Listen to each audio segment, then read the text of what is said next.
पण ठीक आहे, तुमचा आता विश्वास ठेवला. रात्री होतो का सुनील? कोण बी नव्हतं याच्यात. अत्यंत रस्ते MSCBचं करायचं काय? त्या ठिकाणी एवढ्या शेतकऱ्यांच्या साथीने आपण महावितरणच्या उपविभागीय कार्यालयामध्ये उपस्थित आहोत, तर याचं काय प्रयोजन सांगा? काल रात्री मी माझ्या भेटीगाठी दौऱ्यामध्ये उत्तर रोईला गेलो होतो. आपल्या मतदारसंघाची बाउंड्री असलेल्या उत्तर रोईमध्ये गेलो. रस्त्याची तर चाळ्यानच कसा तरी मार्ग काढत काढत गाव पण दिसेना, रस्ता चुकला का काय वाटायला लागलं. आणि हळूवारपणे 15 मिनिटाच्या 20 मिनिटाच्या त्या प्रवासातून 2 किलोमीटरचा अंतर, 3 किलोमीटरचं उत्तर रोई मधलं ते खराब रस्त्याचं अंतर काटायला मला 20 मिनिट लागले. कसा तरी गाव सापडला आणि गाव अंधारात. अरे म्हणलं गाव अंधारात का? साहेब म्हणले गाव आज अंधारात नाही, 10 दिवसापासून गाव अंधारात आहे. काय कारण? तर डीपी जळालाय. 10 दिवसापासून जळालेल्या डीपीची पाहणी केली. डीपी तशीच आहे, डीपी काढली नाही, डीपीचा प्रस्ताव दिला नाही. लाईनमॅनचा दुर्लक्ष, जेईचं दुर्लक्ष, डीवाय पर्यंत माहितीच मिळाली नाही. अशी माहिती आम्हाला डीवायने दिली. डीवायला रात्री फोन केला, त्यांनी सांगितलं की मी माहिती घेतो आणि तुम्हाला कळवतो.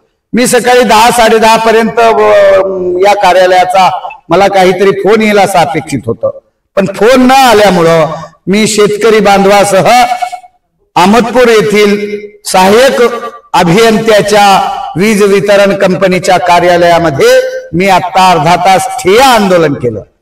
आणि ठिय्या आंदोलन करून मी सांगितलं, आज उत्तर रोईमध्ये 10 दिवसापासून आंदोलनात असलेली उत्तर रोई, या उत्तर रोईचा वीज पुरवठा आज सुरळीत झाल्याशिवाय मी इथून उठणार नाही. तर डीवाय साहेबांनी तात्काळ निर्णय घेतला आणि त्यांनी सांगितलं की उत्तर रोईची लाईट आज लागेल. मग जरा थोडासा त्यांचा मान ठेवणं, सन्मान ठेवणंही माझं महत्वाचं आहे. दुसरा विषय, उत्तर रोई मधला 4 महिन्यापासून शेतकऱ्याची गाडे डीपी, हरिभाऊ गाडे डीपी 4 महिन्यापासून बंद आहे. अरे 4 महिन्यापासून बंद असलेली डीपी, त्या शेतकऱ्यांनी जनावराला पाणी कसं पाजायचं? शेतकरी त्या एरियातल्या शेतकऱ्यांनी कसं जीवन जगायचं? हा खरा प्रश्न या सहाय्यक अभियंत्यांना मी विचारला. परिस्थिती अनुरूप मला या ठिकाणी सांगायचंय की महाराष्ट्र शासन म्हणतं गतिमान शासन आणि वेगवान शासन आणि गतिमान प्रशासन. अरे 10 दिवस गाव अंधारात आहे, कशाचं वेगवान आणि कशाचं गतिमान?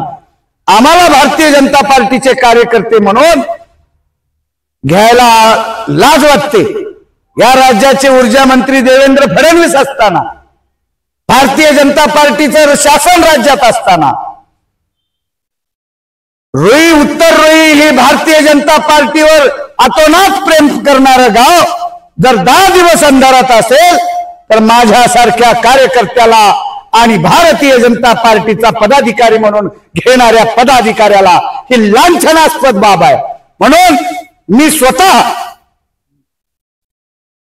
याचं पापक्षालन म्हणतो मी.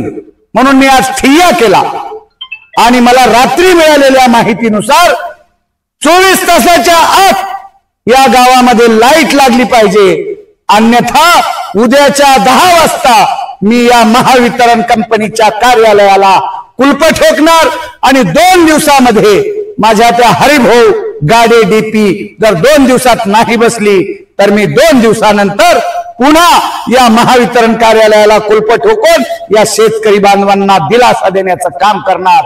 मी शेतकरी बांधवांना सांगू इच्छितो, आपण पण काही अनाधिकृत काही आपण जर वीज वापरत असाल तर ते अनाधिकृत वीज वापरू नका. रीतसर अर्ज करून वीज घ्या, कनेक्शन घ्या, विजेचे पैसे भरा आणि वीज वितरण कंपनीला, महावितरण कंपनीला पण सहकार्य करा. महाराष्ट्र शासनानं शेतकरी बांधवाला मोफत वीज दिलेली आहे, त्या मोफत विजेचा पण लाभ घ्या आणि आपली जी घरगुती वीज वापरतो त्याचे तरी पैसे भरा. अशा पद्धतीचं मी शेतकरी बांधवांना पण आवाहन करतो. आणि आपल्या इलेक्ट्रॉनिक मीडियाच्या माध्यमातल्या सर्व प्रतिनिधींनी या ठिकाणी उपस्थिती लावली त्याबद्दल NMT लाईव्ह, ATN लाईव्ह या सर्व माझ्या पत्रकार मित्रांचं पण मी मनापासून आभार मानतो. धन्यवाद. बालाजी पाटील साहेब तुम आगे बढ़ो, हम तुम्हारे साथ हैं. लोकनेते बालाजी पाटलांचा, लोकनेते बालाजी पाटील तुम आगे बढ़ो, हम तुम्हारे साथ हैं. येऊन येऊन येणार कोण? लोकनेते बालाजी पाटील साहेब तुम आगे बढ़ो, हम तुम्हारे साथ हैं.